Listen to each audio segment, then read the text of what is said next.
મોવા તાલુકાના બગદાણા પાસે આવેલ છાપરી ગામની સીમમાંથી લીલા ગાંજાના છોડ પકડાયા.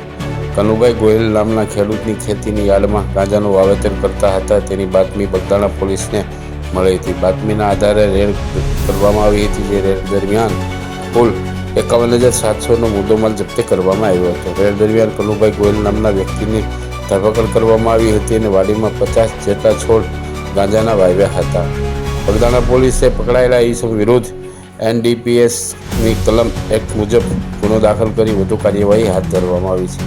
જોકે મોવા તાલુકો તેમજ તળાજા તાલુકામાં છેલ્લા લાંબા સમયથી SOG સ્થાનિક પોલીસ દ્વારા ગાંજાના વાવેતર પકડવાના કિસ્સાઓ પ્રકાશમાં આવી રહ્યા છે.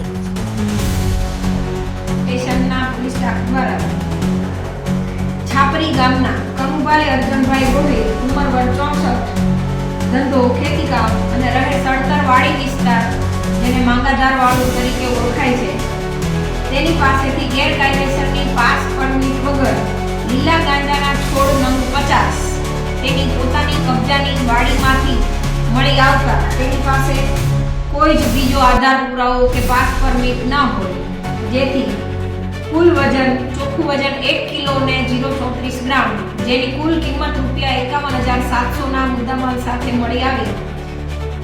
NDPS એક્ટની કલમ 8B(c), 20A, 20(2)(b) મુજબ ગુનો કરેલ હોય, જેને પંચનામાની વિગતે અટક કરી ધોરણસરની કાર્યવાહી કરેલ છે.